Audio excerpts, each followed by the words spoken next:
Hey guys, this is Odd1 Gaming and this is going to be another Raid Shadow Legends video. Guys, today we have somebody special here today on the channel, and that is YST. How are you doing, my brother?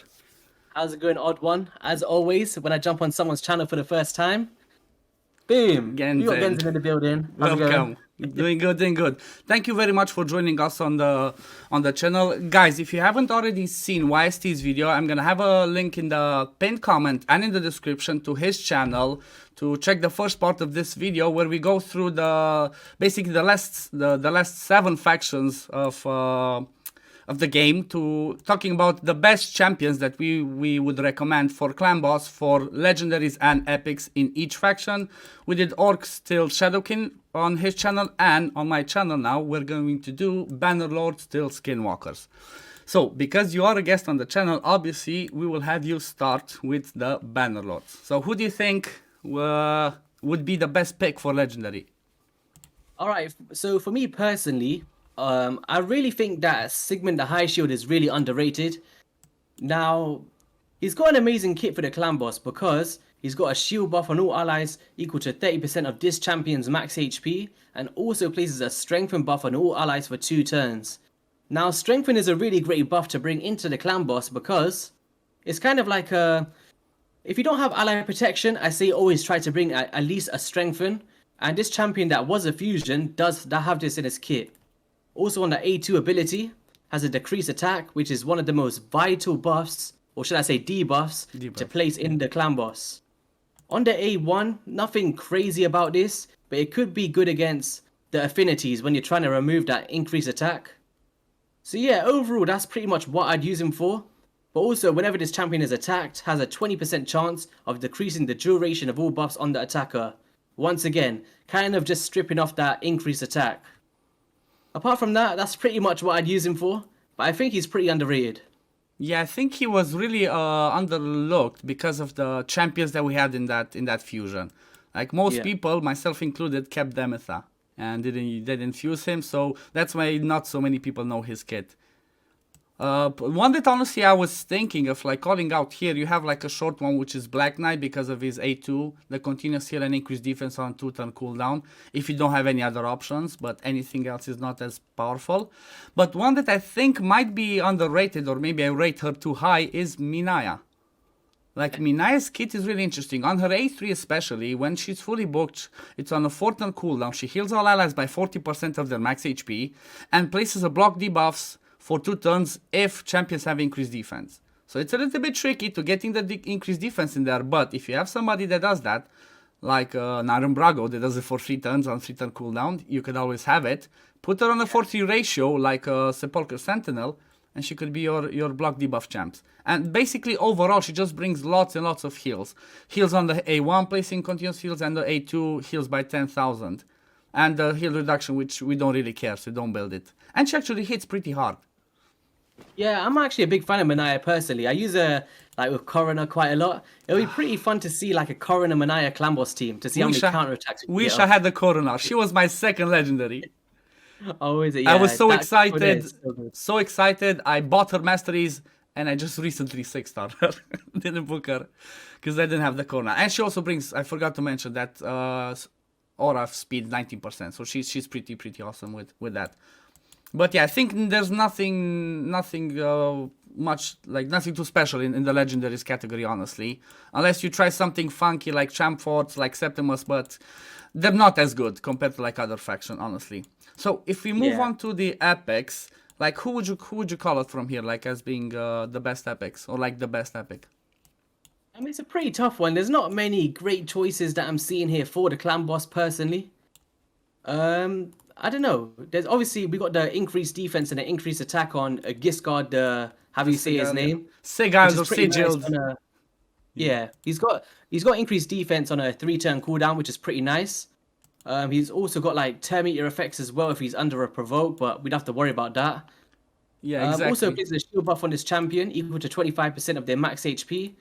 But yeah, also a decreased attack on the A1, which is really consistent, right? So this would be my pick from this faction. But is there any more that you think of? Yeah, apart from him, obviously, another champion that can be decent is Warcaster, like for the unkillable options. Yeah. Like he's definitely known for his A3, but places block damage on all allies for 1 turn, but it's on a 4-turn cooldown. I mean, if you don't have the other options, you're gonna work with him and you know, make it go with the Renegade and Skull Crushers. But apart from that, you don't have, like I said, anybody that stands out. Like this faction doesn't have too many champions that stand out for clan boss. Maybe I don't know, Rowan for their poisons. Still, I feel like the Bannerlords need a little bit more love for that area. Yeah. Yeah.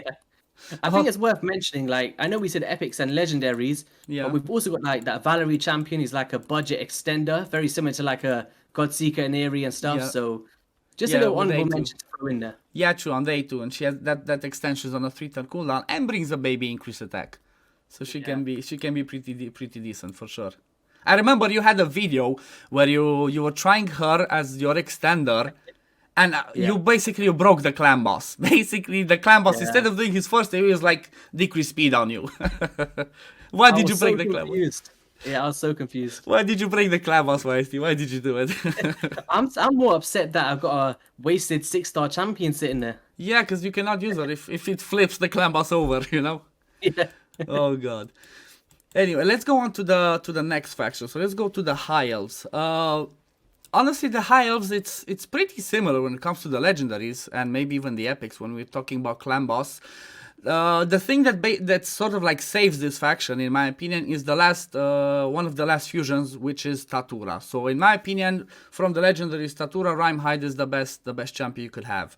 Like the decreased accuracy on the A1 doesn't help you, so obviously you can build him without accuracy. But the main event are the A2 and A3. The A2 places block debuffs and increased defense on all allies for 2 turns on a 3-turn cooldown, so you're always covered for the stun and the debuffs from the second AoE. At the same time, on the A3, attacks all enemies, places perfect veils on all allies except this champion, and also places a shield on himself. For based on the damage it does. This one's on a 4-turn cooldown, so I haven't tested it much, but I'm quite sure there's a way that, you know, smart people like yourself can find a way to tune him to be like the stun target always. Yeah, it was a pretty tough one to tune. I have done it before. I can't recall. Actually, I did do a video on clan boss, I think. But yeah, you kind of get into this thing like where you kind of clashes with the abilities. So with presets, you need to make sure that you're prioritizing like the block debuffs or the one you want to focus on to make sure it goes up at the right time. But other than that, I do agree. Like, he's one of my favorite legendaries in the game. Like, perfect veil, we got the increased defense, we got the block debuffs. Just overall amazing champion. Yeah, exactly. Like, you can do, sometimes you can even choose to like block his A3. I know, I think I used it for somebody. I just blocked the A3 so it doesn't confuse the stun targeting, and it just works like that. Thank God for AI presets. Yeah, for sure. Maybe one honorable mention in this faction would be Bellinor. Like, most people hate him, but he can be really good for Bat Eaters because of his increased crit rate aura and the increased crit rate on the A1. He can make you build your team with 46% crit rate, basically. And he also brings decreased defense and weaken. So that's just about the only thing that he can be used for. Apart from that, I don't know. Do you see anybody else? Like, I can't think of anybody else that could be good. In terms of legendaries, I think those are the standouts. Of course, like people like Yannicka can do damage of like leech on the A1s and stuff like that. But I think in terms of course, we're just speaking about the ones that we think are the best, right? And I think Tatura and potentially Bellinor for those teams, probably the best for legendaries. But in terms of epics, I think once again, there's 2 that stands out. And of course, we can't enter this faction without talking about Tyrell. OG. Now, one of the OGs of Raid, he's got a very simple kit, but also really effective. So, decrease attack on the A1, and it attacks 2 times. So if you think about those 3% chances, you'd have to worry about that with someone like a Tyrell, because unless you're getting proc twice, this is a really consistent decrease attack. Exactly. Also on that A2, he's got a drop defense and an aura of 25%. So overall, really simple but amazing kit. Yeah, he's one of the, like you said, he's one of the OGs, and unfortunately, because of other people that came out like him, he's been overshadowed. The only thing that, in my opinion, if they would just make his A2 3 turns cooldown, he would be back, like more back in the meta, honestly. Like compared with the other ones that you have, like the Stag Knights and the Dukes and so on. But he's still pretty good. Like, if you have no other option, for sure, he's a really good champion. Another one that I would call out, like I've never used him myself, but I know Deadwood Jedi loves him a lot is Vargas. Vargas can provide you. He's a little bit hard to tune because of the way he places. Like I might butcher his kit, so I have to read it. But basically what he does, he places continuous heal, increased speed, and 30% reflect damage on a target ally for 3 turns. If I'm not mistaken, this one always goes on the leader. So I think the way you would tune it, this one would always go on the leader, and at the same time you'd have him place ally protection on all allies except himself, and the increased defense on this champion. So I've seen that with Jedi use him in different ways, but again, he's a little bit complicated to tune, but if you don't have any other option, you're definitely gonna build a Vargas, and after you get better option to replace him in Clan Boss, you can use him to solo the Scarab. So if you invest in him, you're not gonna waste resources. Yeah, he's a great champion. Like, as you said, pretty hard to tune, but if you don't have other options, bringing in these kinds of buffs is really going to help you out in your clan boss runs for sure. That's true. That's true. Okay, maybe I would have honestly, I want to make an honorable mention in this one for somebody from the rares. And that's Apothecary. He's one of the champions that can help you if you don't have, the gear, the champions to do high damage keys. He can help you do the 2-to-1 ratios, the white whale comp. So he's really good, apart from being one of the best, if not the best rare in the game and helping you in all the other areas, because of his increased speed and boost turn meter on a 3-turn cooldown, and his 3-hitter, which obviously he can do lots of damage with Giant Slayer. He could be really good as a champion. If you want to do that white whale, the budget one with him and High Katoon. Going at 2-to-1 ratio makes you do a lot more damage. But yeah, 100%. Yeah, let's move on to the next faction. This one, because you're the guest, and there's so many options, I'm gonna... Do you want me to start? Then? Because there's so many here, guys. Like, there's so many legendaries. That's amazing. Like, just from the jump, like, we've got Rush Guard. We're talking about block damage, right? Unkillable teams. There's Martyr, counterattacks. We got Cardio for the ally attacks and all of the cleanses. Venus, Sir Nicholas. Like, where do we even start on this one? Yeah, this one, it's quite hard to put your finger on, like, the best one. But they definitely have like 4 or 5 champions that are extremely good. And all of them deserve a shout out. Cernig with the unkillable, like you said. Roshguard again, unkillable. Maybe, honestly, I might be biased, or I might say it's I might say different as other people would say it. I would go between Cardiel and Venus as being the best, because of their overall kits. Honestly, Venus bringing the AoE decreased defense and weaken poisons on the A1 and AoE HP burn, and then Cardiel with, like you said, the ally attack and the cleanse and the block debuffs. So I think on this one, deciding who's the best one, we're not gonna do it ourselves. We're gonna leave the people to mention it in the comments below, see who they think is the best legendary in this faction. Because I'm not gonna throw myself under a bus saying this one's the best one. That's for sure. Yeah, I think for me personally, if I was to put 2 of my favorites, it'd be Martyr or Cardio on a personal basis. But of course, if you're talking about unkillable teams, Sir Nicholas and Rushguard are your people to go to. And then Venus, as you said, amazing debuffer. So exactly. You can't really go wrong with any of those 5 champions there. Yeah, neither of them are a bad idea. I would go between the obviously Void Legendaries, but I just like their kits. I have a thing usually. I like, in general, champions that can be used in the same gear that I put them in Clan Boss. I can use them in different areas. Because trying to be as efficient as possible. That's what I noticed you try to show a lot. That, if you build somebody for a certain place, you can use them in other places without the highest, or the most endgame gear. And that's what we're trying to show here. Okay, for the epics, again, I feel like it's, honestly, maybe just one decision. 3. I'm gonna go with 1, and then I'm gonna leave you with the second one, okay?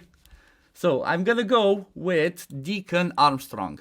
He's one of the champions that, like we spoke on your channel, makes the 2-to-1 ratio comps available because of his A3 time compression. Basically, boosts your team's turn meter by 15% and pushes back the turn meter, which doesn't work on the clan boss, but it's on a 3-turn cooldown and grants an extra turn, just like Seeker does. It's a little bit smaller than Seeker's turn meter boost, but he can still help you get that 2-to-1 ratio with a bit higher speeds. At the same time, he brings a leech on the A1 pretty consistently, because it's a 2 hits, and a decreased defense on the A2, 100%, and an aura of 90% speed in all battles. Like, what's not to like about Deacon? Honestly, I think he was the best.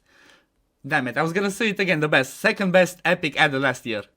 Because the best one was already mentioned on your channel.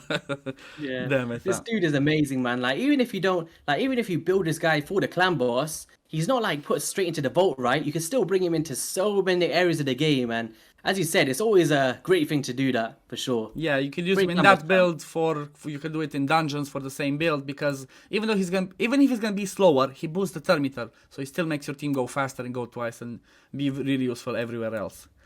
Yeah, for sure. Who's All your right. who's your call here? It's not hard to really say this one, but it's gonna be Miss Godseeker Aneri. Yes. Now, this is arguably like one of my favorite clan boss champions in the game. Like, people say there's so many better, and it probably is. But personal standpoint, I love Godseeker. Now, when you talk about heals, extending our buffs to be able to keep us affinity friendly, used in a vast majority of teams, 2-1, 4-3, you name it, she's probably one of the best extenders. Also, we've got that kind of clutch passive as well, where she can kind of preempt a hit before it happens, and then if your champion does die, can revive them with the revive on death. Also, the A3, people tend to not look at this for the clan boss, but I always think it's worth mentioning. If you're dying in your runs and you're just trying to, squeeze in those extra bit of damage, I've actually survived around an extra 5 million damage just from reviving someone.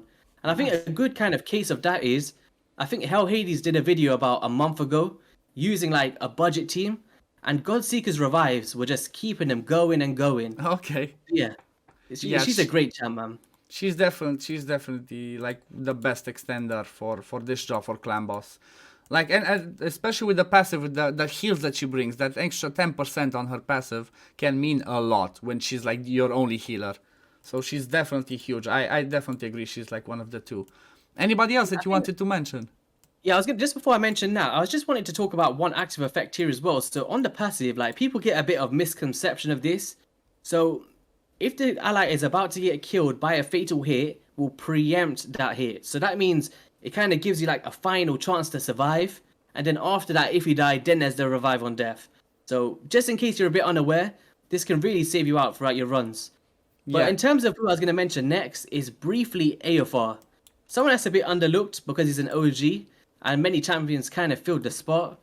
But when you talk about pure poison damage, AFR is amazing for like unkillable teams. So yeah, that was just one honorable mention. His A2 puts 4 poisons out there, can be insane, but it's just about the power creep. He's been just being power crept out of the meta. There's so many other options coming in there. Okay, let's move on to the next one, and now we have the Barbarians. In this one, we don't have that many options, but I think we have 2 honorable mentions, in my opinion, and 1 definite winner. Do you agree? So the honorable mentions are Altan, that brings decreased attack on the A1. A pretty reliable chance, like 75% chance when booked. He used to be the best one. And then on the A2, he brings an increased defense on a 3-turn cooldown for 2 turns. Basically, as soon as Iron Brago came into the game, he was booted out. That's pretty much what I was with on a cloud with Hell Hades, and he was so upset about Iron Brago. Okay. He was like, "My God!" Once he came in, he stole Altan Shine. So I found that pretty hilarious. Yeah, and he has pretty good aura, like 33% in all battles as well. Yeah. The other one, do you know who I'm talking about? The second good shout. It's between 2 for me. I'd say Tuhanorak or Turvo, depending on the clan boss team. Yeah, I was going to Tuhanorak. Turvold again, I think. He's the reason why I don't try to specifically like mention these ones is like he's just raw damage, that's it, and he's a bit hard to tune because of the extra turns, but he's definitely I think one of the top, if not the top, raw damage champion in the game. But I was thinking of Tuhanorak. Her kit is so insane. She's like as we call it, she's like a Doom Priest on steroids. Basically, A1 puts continuous heals, the A2 decreased attack and block buffs on a 3-turn cooldown, and that's the debuff is placed for 2 turns. And then on the A3, increased defense and increased speed. This can make it a little bit tricky to tune, but it's AoE increased speed. And being on a 3-turn cooldown, there's certain ways that she can be put to work in the clan boss team, especially because of her passive. That removes 1 random debuff from all areas at the start of each turn. So just like Doom Priest, she could be used to come in and cleanse those ones and keep you going. But yeah, I'll let you speak of the number 1 of this faction. It's somebody that I don't have. I find it Me hard to neither. talk about her because Me she's so neither. amazing. I don't have a rider. But yeah, a Valkyrie, absolutely amazing champion, and she can be tuned with those Terminator effect stuff. And basically, it's all down to this A2 ability, counterattack, and that huge infamous shield before Underpriest Brogni came in, and it's just an absolutely amazing skill. One of the only two legendary counterattack champions in the game. With the Terminator stuff, like with the passives, all you have to do is place a block of buffs against Affinity, works completely fine. But yeah, there's not much to say about her. She's just amazing. She's like, what's it called? The one trick pony? Yeah. No, she's like, do the A2. I mean, when we're talking clan boss, she's versatile. She can be used in arena and other stuff. But when it's about clan boss, yeah, her shields are infamous. Like, give her as much defense as you can, increase defense before she does the A2, and you will see something beautiful. Like, you'll survive lots of turns just based off on her shield. Okay, now let's move down to the epics. The epics in this faction, I think it's a definite winner in my opinion. There's maybe some little shoutouts, but the belly button man is definitely the winner. Farrakhan the Fat. He came out and he basically made almost put to shame the legendary ally attackers, because he has on the A3 places increased crit rate, increased crit damage on all allies except himself for 3 turns. On a 4-turn cooldown, which is huge. Then all allies except him attack 1 target. So ally attack for clan boss we know is gonna do a lot of damage. On the passive, I'm going it in a weird way, but on the passive he deflects 20% of the damage incoming. So basically he has inbuilt survivability. So that 20% is split to all the allies, 5% each. He can survive more, so you don't need to worry to build him as tanky as the other ones.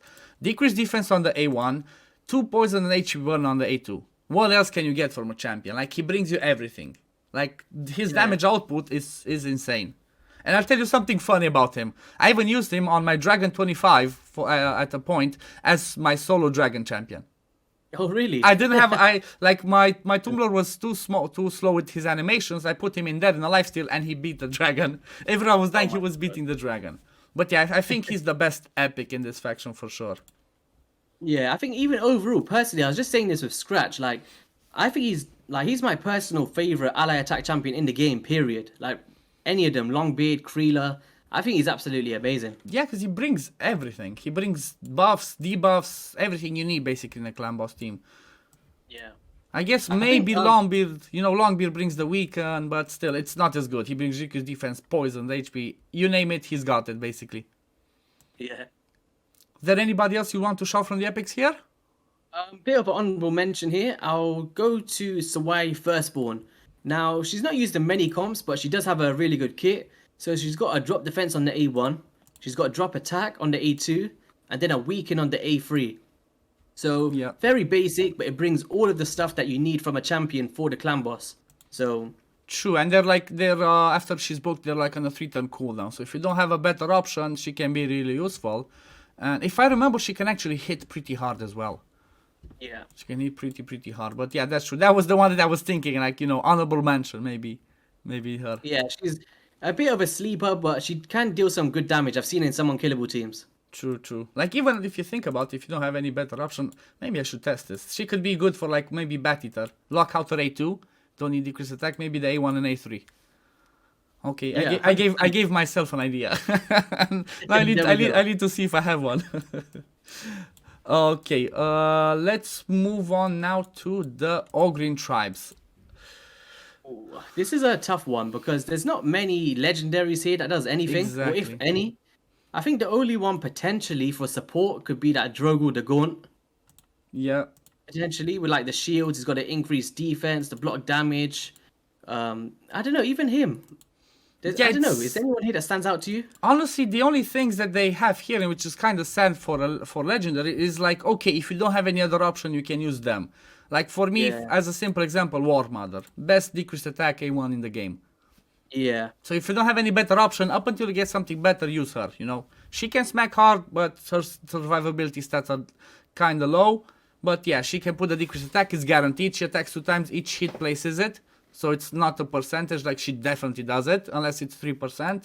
But apart from that, yeah, I can't think of anybody else that are really good. I will say, back in the day, I did do a clan boss video on Gurptok Mossbeard, but I don't recommend it to like many players because you want to use them elsewhere, right? Yeah. But we did manage to pull off a 1 key with a Gurptuk Mossbeard team. Obviously, we did have a Valkyrie and stuff. Okay. But if you talk about the cleanses, he's got the block buffs, he's got the poisons, the heals, and he could deal the extra damage from his passive. Under the right circumstances, Gurptuk is an interesting one.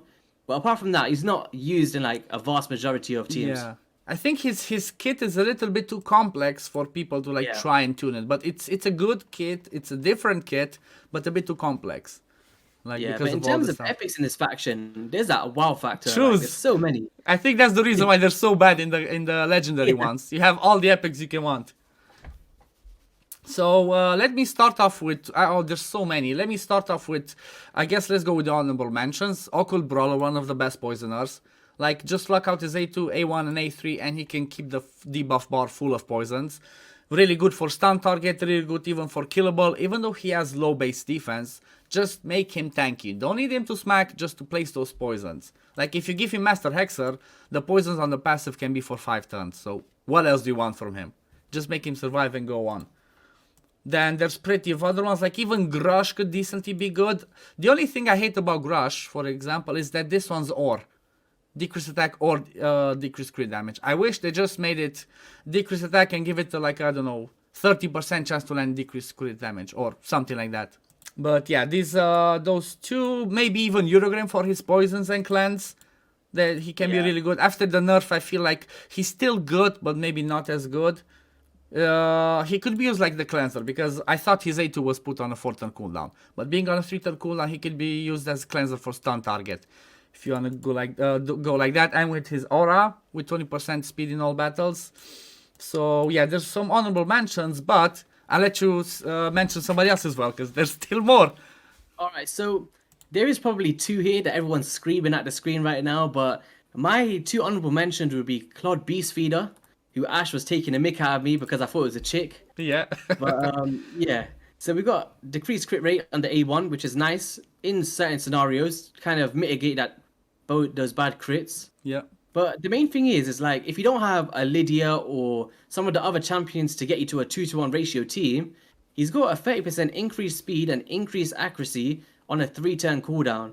And that pairs really well because his base speed is the same as Lydia and many of these fast champions at 110, which is amazing. Exactly. Also on the A2, places a shield buff on all allies except like for 20% of this champion's max HP. But the only thing I wish this champion had is have that shield in his A3 and have something else as his A2. And then there's Ugo with the leech, the drop defense, and the kind of cleanses and the heals. But I'll lead into like the main one, and that's going to be Skull Crusher. The only epic counterattack champion in Raid Shadow Legends as of 2022. Add more March, raid. Add more raid. Add more, please, epics.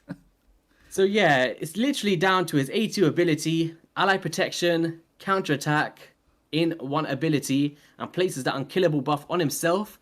So he's able to survive just in case the clan boss decides to go through him. And that's pretty much it on this dude. Obviously we got the passive as well. But if you're running a block debuff, so you don't have to worry about that.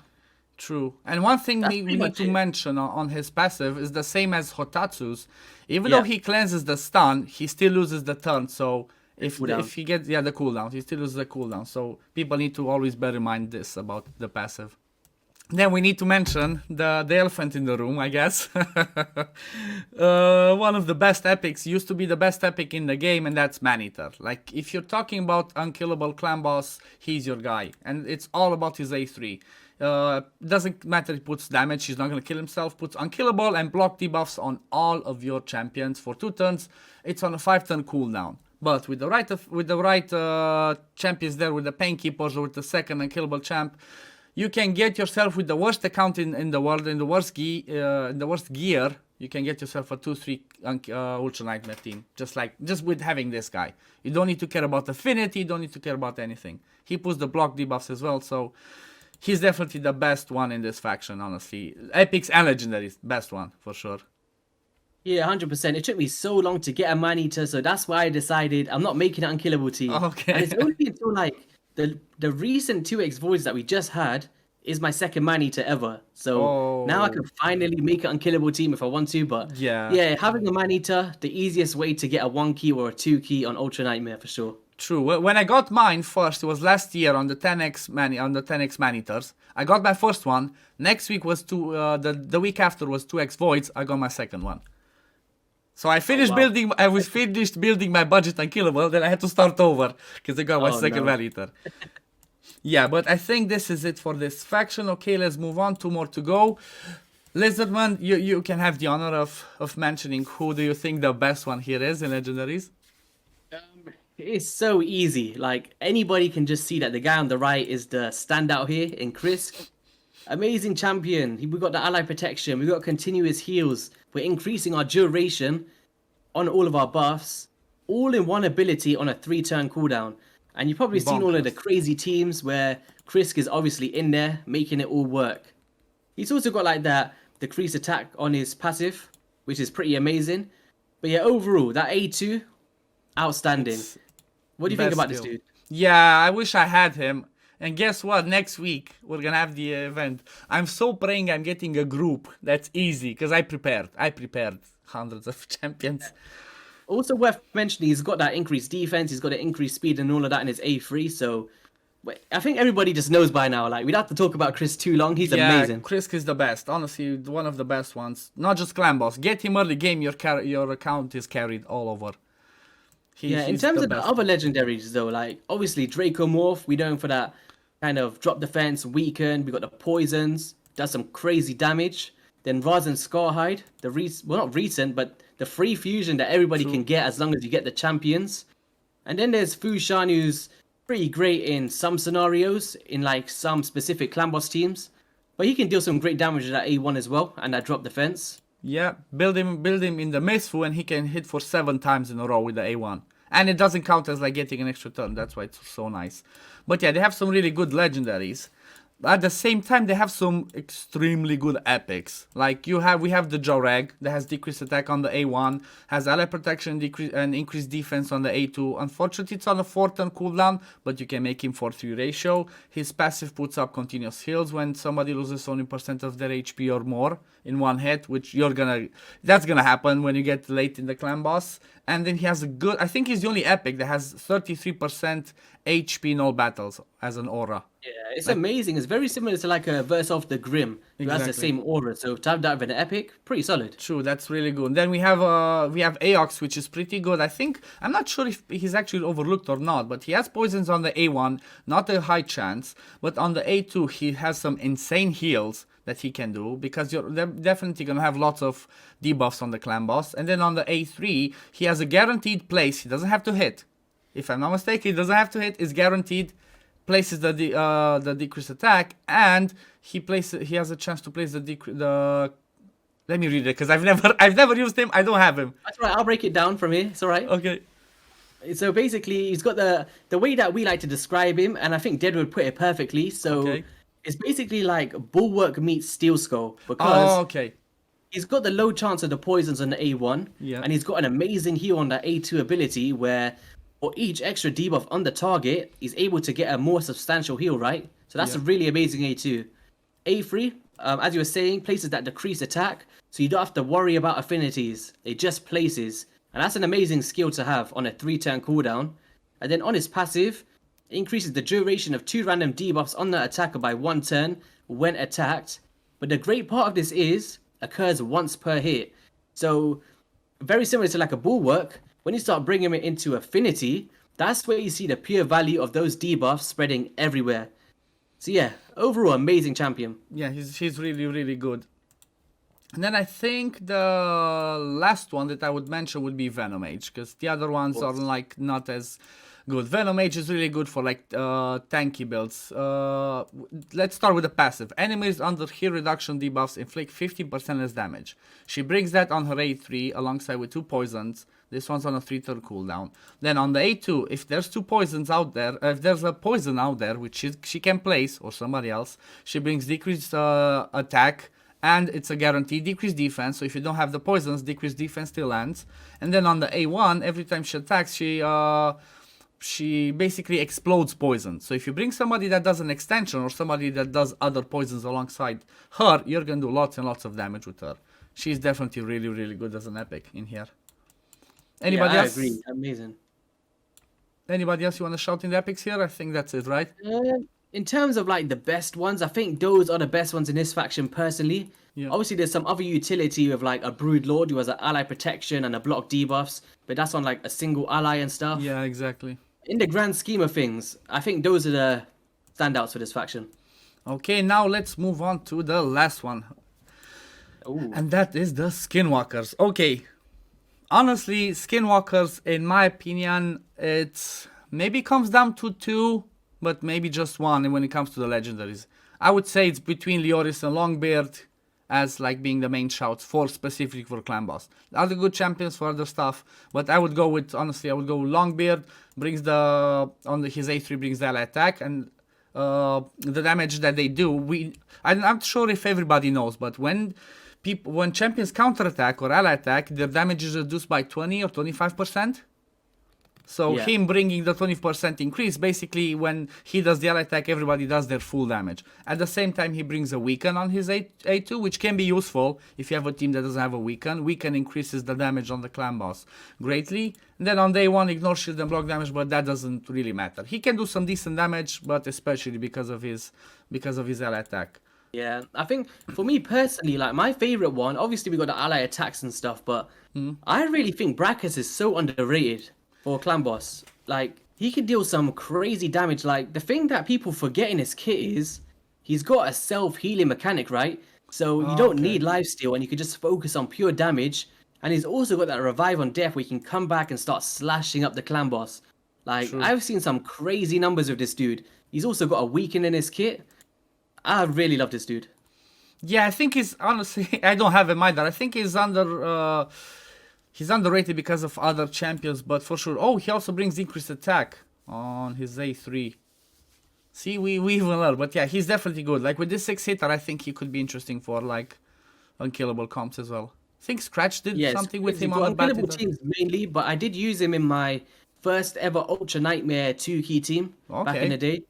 But I had like a normal, I think I had Tyrell for the drop defense, and then I had him for the weaken, and the clan boss just kept targeting Brachus because obviously you're building him in high attack, right? Yeah. And because that revive on death is on a 5-turn cooldown, he's able to cycle through those abilities and keep reviving on death, and every time he's reviving, he's healing all the way up to full because he's healing from the damage inflicted from that 6-time hitter. So yeah, definitely don't underlook Brachus, for sure. Yeah, good champion.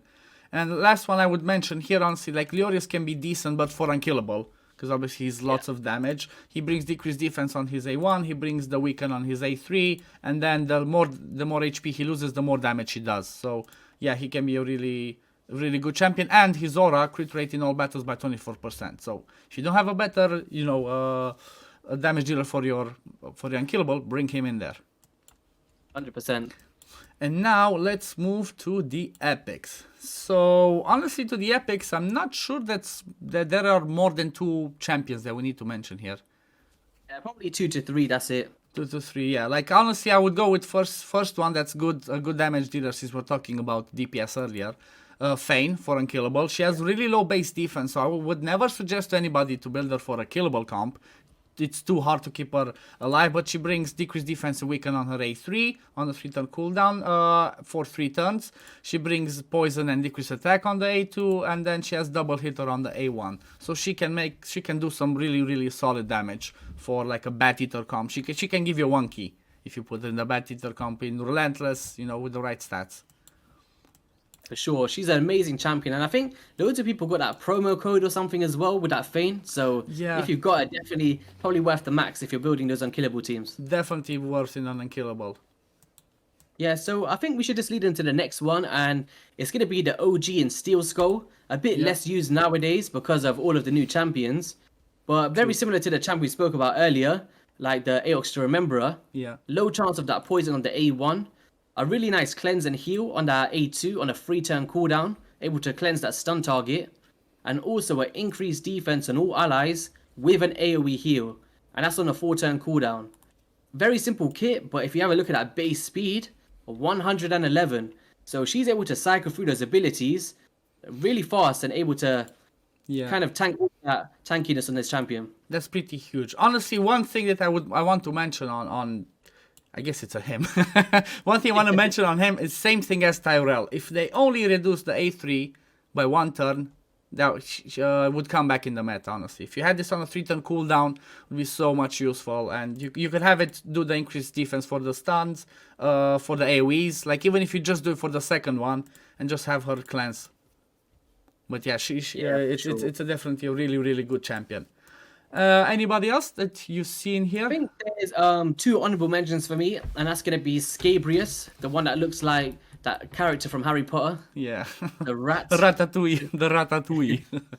Basically, he's got a poison on the A1, which is pretty nice. He's got a leech on the A2, which is solid to kind of remove that lifesteal. And then also a weaken on the A3. So, very basic, but even a passive, the damage increases by 20% when attacking enemies under poisons. And he's placing a poison himself, so a little underrated damage dealer there, I guess. I said he does some decent damage for sure. It's just I think it's underrated because yeah, he just does that little bit of leech weaken, and again there's better out there. There's just much better options, but exactly. If you just have no other options, I guess definitely someone you might want to throw in there. And then he's just going to be good in your faction wars as well, because Skinwalkers is a tough one, right? Yes, the hardest one. That was my last one. Oh, is it? Hard. Yeah, cost me 40 million silver, 2,400 gems to regear and build a full team just to beat it, because I wanted Lydia. Yeah, it was really hard. Yeah, I think the final one is going to be Taurus for some specific unkillable teams. Oh, right. I've seen some pretty unique ones where I've seen people use a Taurus and they're using some crazy unkillable when he's at 1% HP. Okay. Yeah, this dude can be really effective. I think it's the Tower Crusher.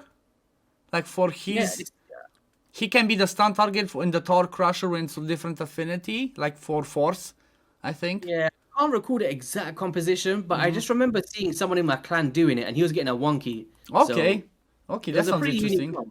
Yeah, because he has a weaken as well, so that kind of makes sense. I think he was using 2 Taurus, 1 Santa, and I can't remember the other 2. I might have to follow that up, but it is definitely possible with some compositions. That's something I want to see. Sounds interesting. Yeah, it's a pretty interesting one. But yeah, I think that will be it then, right? We're done. Yes, that was it. Okay, this was a pretty good run. We took it a little bit for a while, guys. Sorry about that, but this is how it happens. You see one champion, you see the next one, you see the next one. You want to talk about all of them, but you cannot do it. Thank you again, YST, for joining us on the channels. Again, guys, I'm gonna post the first part of the video in the description, in a pinned comment as well. I'm gonna post the link to his YouTube, because obviously I'm gonna post the previous video, and to his Twitch. I think you do 2 times a week streaming on Twitch. Yeah, I try to aim for 2 times a week, but I've been streaming on YouTube recently as well, which I've been enjoying. Okay. So just trying to find that balance, but I like to say 2 times a week on Twitch usually. Yeah, I'm still gonna put your Twitch link in there, because I always, whenever I saw you in some streams, I always shouted you out, even when you were not streaming on Twitch. Yeah. Anyway, thank you for joining us. Anything else you want to say on the way out? Yeah, no worries. It's nice to see you doing more YouTube content now. I've always enjoyed your streams. So yeah, keep it up, and looking forward to see what you bring this year. Yeah, thank you for that. Anyway, guys, this will be it for the video, and we'll see you in the next one. Peace. Bye, guys.